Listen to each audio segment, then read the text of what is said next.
What's up, you guys? Back today with another tying video, and this is a fun one. Really simple fly, but is really super effective in the winter and has just been killing it for me recently, and that is this hotspot pheasant tail nymph. And it's a micro size, right? So I've been tying this in a size 18 and 20 with oversized tongues and beads, and it has just been a constant producer for me. So I thought I would tie it up for you guys so you can check it out. I tie it with a bunch of different hotspot threads. I'll do like 6 different colors of hotspot thread, and then I also do a version with like a natural dubbing at the head instead of that hotspot, so that I have all my bases covered. I have lots of different variations, and I'll do different bead colors as well. I'm just gonna show you one today, but at the end of the video I'll show you a few different variations of that same fly so you can kind of get an idea of what you could possibly do with it.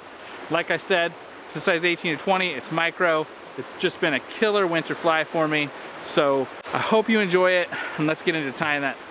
Okay, so in the vise is a size 18 purdy jig hook. I like this fly, like I said, in a size 18 and 20.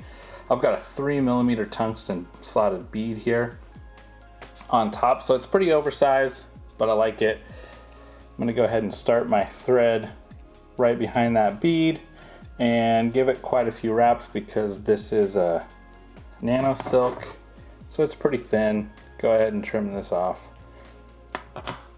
And we're gonna run our thread right behind that bead and just kind of get it seated just a little bit. You can do that with this nano silk. You can get away with quite a few wraps, which I like using.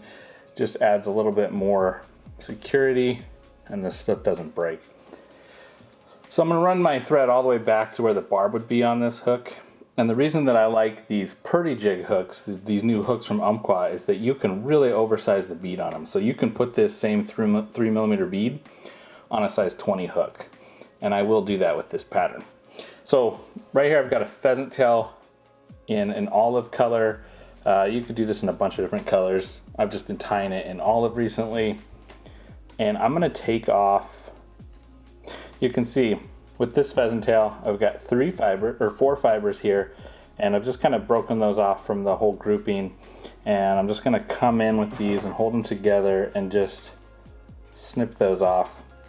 So now I've got 4 fibers, and I'm gonna come back here, and in my left hand I'm gonna grab those on the near side of the shank and just put in 3 or 4 wraps. Check the length of them. They're not quite right, so I'm gonna pull forward. Now that's about the right length, about the length of the body. And I'm gonna snip this off. I know that some people on pheasant tails won't snip it off. I like to snip it off and retie it in. I just think that it's a little bit cleaner of a fly when you do that. And I like to keep the body as thin as possible. So the next step is to grab our wire. And this is some flat brown wire from, I don't know how to say this, but it's flat brown wire. Works really well. It's super skinny wire. Doesn't add really much bulk to your fly. So I'm gonna tie this on the opposite side of the shank. You can see that it's on the opposite side of the shank. I'm gonna run that all the way back.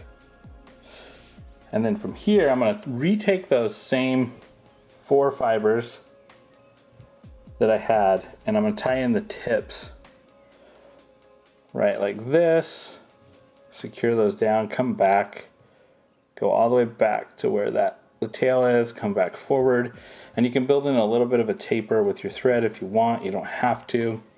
Again, I like to keep it thin. So now I'm gonna take my hackle pliers here, and I'm gonna clip those on, and I'm gonna wrap this away from me. I know a lot of people have a few different ways of tying a pheasant tail with how they wrap this. This is just the way that I've grown accustomed and comfortable with. So if you do it slightly different, that's fine too. Come in, secure that, snip it off as close as possible. You can't just break those. I like to snip it. And then now we've got our wire.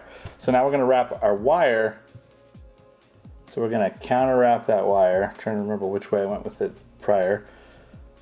So we're just counter wrapping for the rib. Makes that pheasant tail last a little bit longer. And I can catch quite a few fish with this fly before it gets trashed. I would say you're probably looking at in the teens before this fly starts breaking down. So it's pretty durable. It's going to helicopter this and break off that wire. Add in a few more wraps, and then we're going to come in and we're going to whip finish this. So I'm just going to do a small whip finish, because now we're going to add our hot spot. So I've got some orange thread here on another bobbin. I'm just going to come in and attach that now.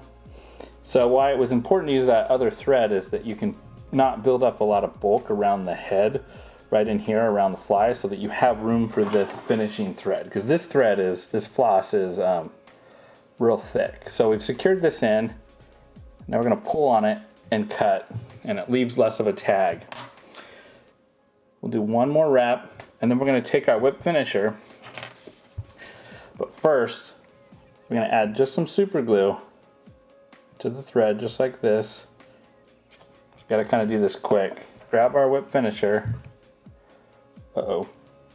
Grab our whip finisher, come in and just do a 3-turn whip finish on the head of that fly. Pull on it real tight, make sure it's real tight, and then you're going to pull real tight again and snip, and that keeps it from getting a bunch of thread hanging down, because you just want this little hot spot here. So that's your finished fly right there. That's the orange version.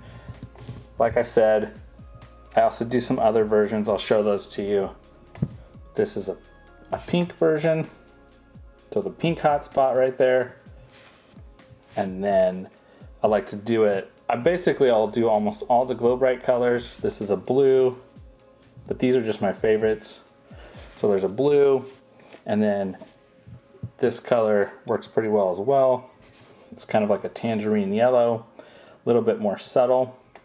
And then last, I will also do this in a squirrel dove head. So it's a little bit more subtle and natural looking. So if the fish are being real picky with it and they don't want that brighter fly, then I'll do one with that natural. So like I said, that's the finished fly. Works great. Get out there on the water and fish it.